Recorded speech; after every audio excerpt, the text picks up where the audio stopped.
वो तो simple question थे। अब यहाँ पे तुमको दे देगा कुछ और, जैसे वहाँ पे डायरेक्ट तुमको दे देता था चार्ज की वैल्यू और डिस्टेंस दे देता था, बोलता था कि हमें फोर्स निकालिए।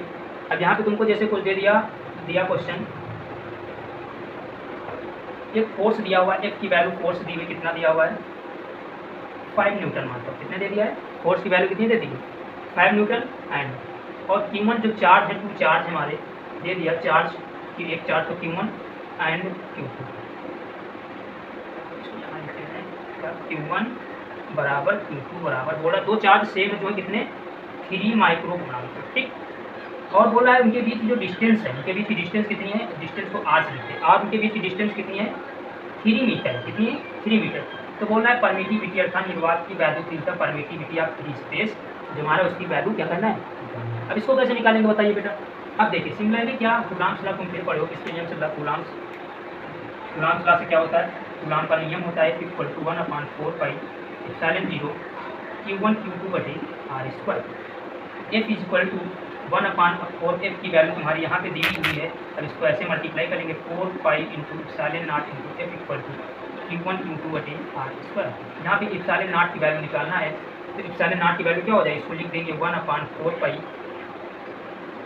Epsilon 0 sorry 1/4 pi into F Q1 Q2 बटे r²। अब यहाँ से इनकी वैल्यू 1/4 पाई की, 4 पाई के मान 3.14 होता है, epsilon 0 equal to 1/4 multiply 3.14 into F की वैल्यू तुम्हारे क्वेश्चन में दी हुई है 5 मल्टीप्लाई Q1 Q2 का मान जो तुम्हारा क्वेश्चन में दिया हुआ है कितना 3 माइक्रो कूलम। तो माइक्रो कूलम को सबसे पहले कूलम में बदलेंगे, 3 इंटू 10⁻6 कूलम, 3 इंटू 10⁻6 कूलम, दोनों सेम है, 3 into 10⁻6 coulomb whole upon R का मान कितना है 3 का स्क्वायर। इसको क्या कर लोगे, सॉल्व कर लोगे, तो तुम्हारी यहाँ से परमिटिविटी ऑफ फ्री स्पेस की वैल्यू निकल आएगी। दूसरा क्वेश्चन क्या है, वो दूसरा क्वेश्चन ये कहता है, जैसे उसमें और एक क्वेश्चन हम बोल दिए, अब उसमें बोल रहे हैं कि हम डिस्टेंस फाइंड करना है, किसकी बात करते हैं डिस्टेंस की। जैसे फोर्स की वैल्यू दे दिए 3 न्यूटन और परमिटिव, और हम बोल रहे हैं और जो चार्ज है, जो हमारा चार्ज पहला है Q1 बराबर 3 कूलम, Q2 बराबर और 9 कूलम दे दिए।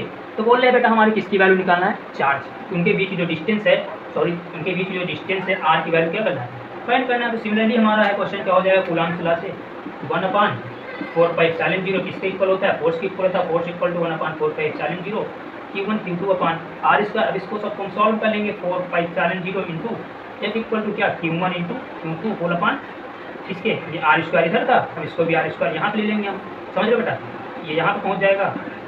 तो r² इक्वल टू क्या हो जाएगा हमारा Q1 Q2 whole upon 4 pi epsilon 0 into F हो जाएगा, यही होगा। तो r equal to under root Q1 into Q2 बटे 4 पाई एप्सिलॉन 0 इंटू एफ।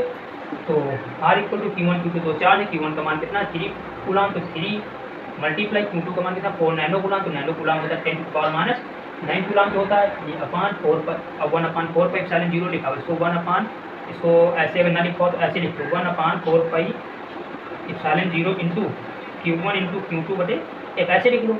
अब ये 1/4 पाई एप्सिलॉन 0 की वैल्यू टोटल वैल्यू कितनी होती है बताओ, 9 इंटू 10⁻9 होगी ये पूरी टोटल वैल्यू, इंटू एफ का मान तुम्हारा क्वेश्चन में दिया इंटू 3। अब इसको r इक्वल टू सॉल्व कर लोगे अंडर रूट में, जो वैल्यू आ जाएगी वही तुम्हारे इन दोनों के बीच की डिस्टेंस हो जाएगी। तो ऐसे क्वेश्चन बेटा अगर तुमको मिले हैं तो सॉल्व हो जाएंगे। कल हम इसके बाद बात करेंगे कूलम्ब्स लॉ क्या है, तो वेक्टर फॉर्म में कैसे कूलम्ब्स लॉ होता है, उसके बाद उस पर न्यूमेरिकल वेक्टर फॉर्म में न्यूमेरिकल से देखेंगे।